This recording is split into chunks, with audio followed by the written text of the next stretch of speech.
C'est peut-être un prochain scandale comme le Mediator. Le médicament s'appelle cette fois la Dépakine, un antiépileptique qui a provoqué de graves séquelles sur des enfants. La justice vient d'ouvrir une enquête pour blessures involontaires et tromperie aggravée suite à la plainte d'une habitante des Pyrénées-Orientales qui a recensé plus de 700 cas en France. Esmeralda Terpereau, Frédéric Savinou. Relever le courrier, répondre au téléphone, c'est le quotidien de Marine Martin depuis mai dernier, lorsqu'elle a déposé plainte contre X pour dénoncer la mauvaise information délivrée aux patientes de l'antiépileptique Dépakine.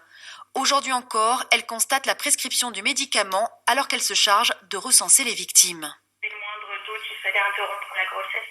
D'accord. Et jusqu'à présent, les médecins t'en avaient pas parlé, que ce soit le médecin généraliste ou le psychiatre ou quoi que ce soit?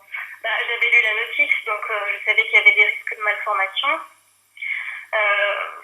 Maintenant, c'est comme sur tous les médicaments, ils mettent risque de malformation si c'est pris en cours de grossesse. Dans ces fichiers, Marine Martin compte 718 enfants atteints de malformations physiques et de troubles du comportement. Les risques sur le fœtus étaient pourtant connus depuis longtemps. Le laboratoire connaissait la toxicité de son produit chez la femme enceinte et il ne l'a pas dit.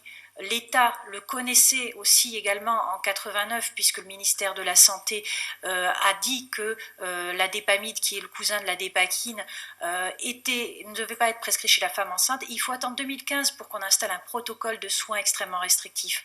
Pourquoi attendre 25 ans ?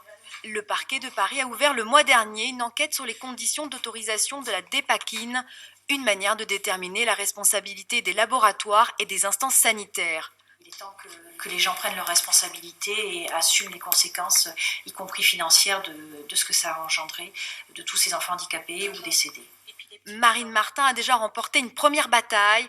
Un formulaire d'accord de soins mentionnant les effets indésirables doit être signé par les patientes traitées à la dépakine, mais son combat est loin d'être terminé.